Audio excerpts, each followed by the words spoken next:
To make the earrings, we've got gemstone chips, and these are apatite, which is a really pretty turquoise aqua clear gemstone. And the chips are all just different shapes, and we think they're fun, kind of rustic. And then we've got some chain. This is a nice loopy chain. It's about 4 millimeters wide, and we're just going to use a couple links out of this chain. We've got ball head pins and 2 earring wires, and all of this is in silver. And then for tools, we're going to use round nose pliers, and we've got wire cutters. To make the earrings, the first thing we want to do is cut 2 pieces of chain. And we think we'll make these about 5 links of chain here. So I'm going to count 5 links out. 1, 2, 3, 4, 5. And then I'm going to cut the 6th link. And that's how you cut chain, is you just cut right through one of the links. And that's how you break the chain.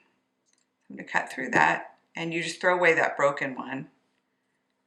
And then that's one of my chain pieces, 5 links. And I'm going to cut another one just like that.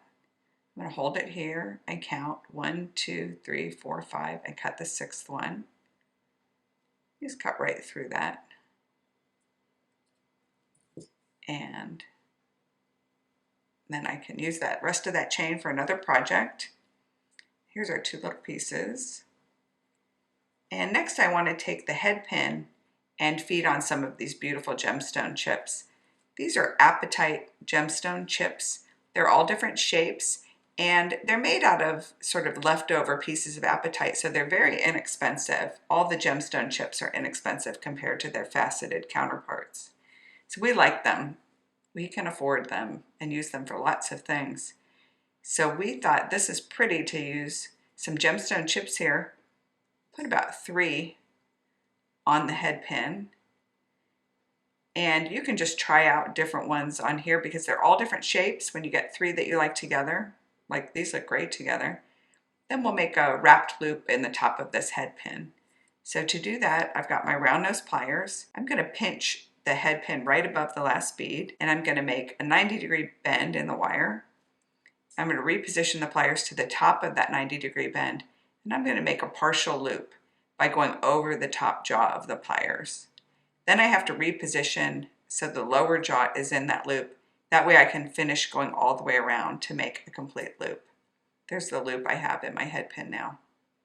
And now I can slide my chain, the last link of my chain, into that loop to attach this little finding to the bottom of the chain. See how it slid that in there?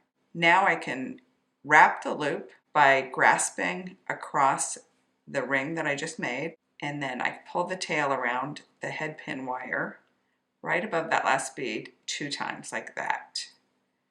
And then I just want to trim that piece of wire with my wire cutters, just cut it close.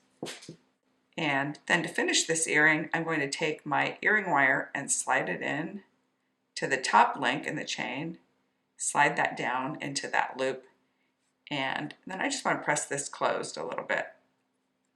And there's one of our earrings. How cute is that? So we're going to make another one to match. We're going to do the same thing. We already cut our chain, so we're going to put 3 pieces of the apatite onto the head pin. And the gemstone chips come in all colors, all types of gemstones. So whatever color you want, you could probably find a gemstone set of gemstone chips that looks right for you. I'm going to compare these two, because if I picked out some bigger chips, I might wind up with, even though it's 3 on each side, it might take up a lot more space on one side than the other. But these look pretty evenly matched. So I'm going to stick with those 3 gemstone chips, but I've got lots to choose from. And I'm going to make my wrap loop in the top just like I did before. I'm going to bend 90 degrees in the wire there, and then I'm going to make a partial loop by going over the top jaw, reposition to the bottom jaw so I can pull that wire the rest of the way around. And then it's easy to forget at this point, but you need to put the last link of the chain in there. Otherwise you can't attach it to the chain. So there, it's in the last link of the chain, and I like to turn it around so I'm right-handed. I can hold that loop that we made with my right hand, and then I can take that tail and pull it around the neck of the head pin, the wire of the head pin, 2 times with my left hand like that. And then I can reach in and trim, just like we did before. Don't cut your project, just cut the tail. And then I just need to feed the earring wire into the top link, slide it past that little ball. I can close that up a little bit if I want to, a little bit more. And that is our pair of beautiful gemstone and chain earrings.